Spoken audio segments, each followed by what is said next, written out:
Hello, I'm Anthony, and this is Still Earth. Thanks for dropping by. You know, one of the things that helped me on my journey into good mental health or better mental health was the understanding that our subconscious mind is not our friend. First off, you are not your mind. You have an arm, but you're not your arm. You have a mind, but you are not your mind.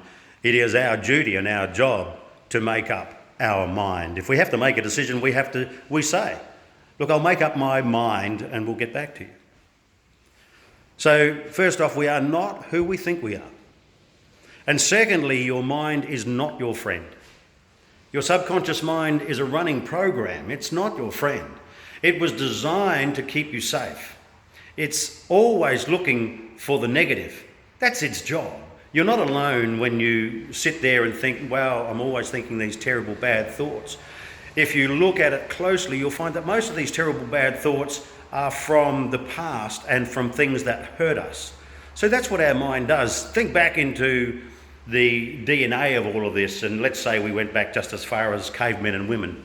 You could walk out of the cave and your subconscious mind was ever alert for things that might cause you pain or injury. And let's just say you were heading off to find a woolly mammoth to eat and you'd passed a road on the left. Now, you'd been down that path before, but you'd run into a saber-toothed tiger. And even though the best food grew beyond the saber-toothed tiger, the tiger gave you a bit of a hide.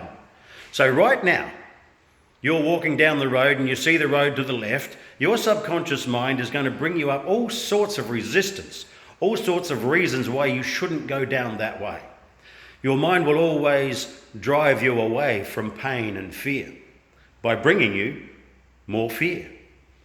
So oftentimes now, when we walk out of the cave and head off in a particular direction, we won't even think about going to the left, even though we know there's probably really good food down the other side of it, because our subconscious mind will remind us before we even get to that road that we shouldn't go down there. It's life personified. Understand that you're not alone. Your subconscious mind always looks for the tougher thought. It always brings you fear, because if it brings you fear, it can keep you safe. Your subconscious mind will keep you safe even if it has to keep you sad. Because if you stay in your comfort zone, it knows it can take care of you there. It doesn't want to have to deal with all this other stuff. You know, it's a bit like if you were famous, and you may be, but if you were famous or you're a public speaker and not everybody loved you, because not everybody does love us. At the end of the day, the Secret Service or the police would say, when you go outside, I need you to stand on this spot right here.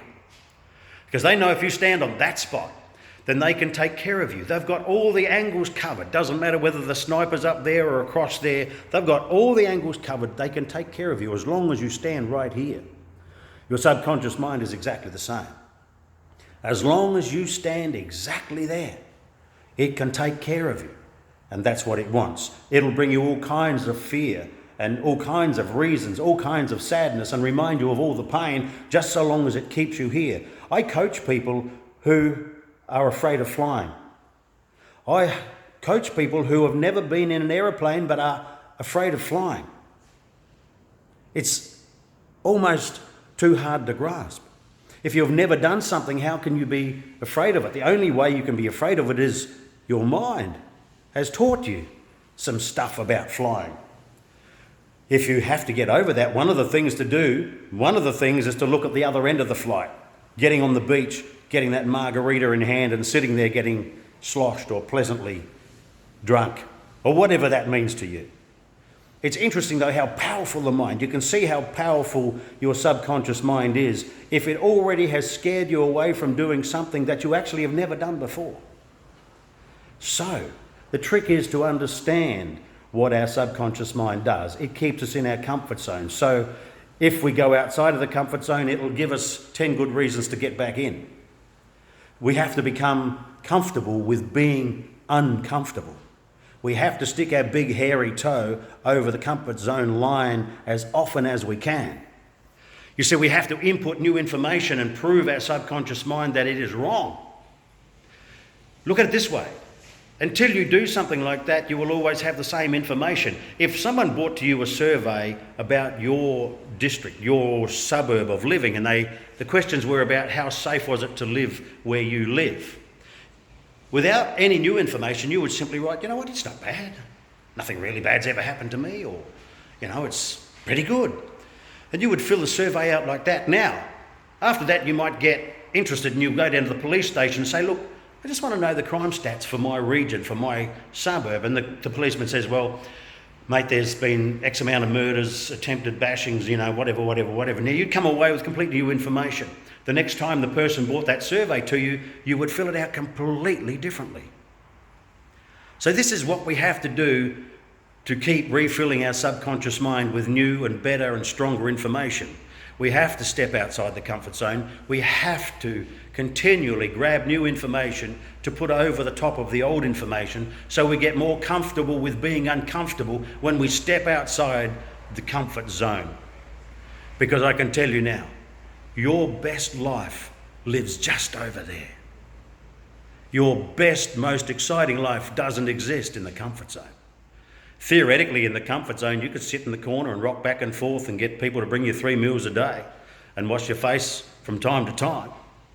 And you would have a life. But at what cost? Your best life lives outside of your comfort zone. Start getting comfortable with being uncomfortable. Because as soon as you step outside of there, you're going to have to discuss this with your subconscious mind. It's going to want you to step back and stand on the spot, so it's got you covered. But you've got to be brave. You've got to think strong, be courageous. Put your big hairy toe over the comfort zone line as often as humanly possible. Your best life lives outside of your comfort zone. Until we meet again, you have a good one. Take it easy on the turns.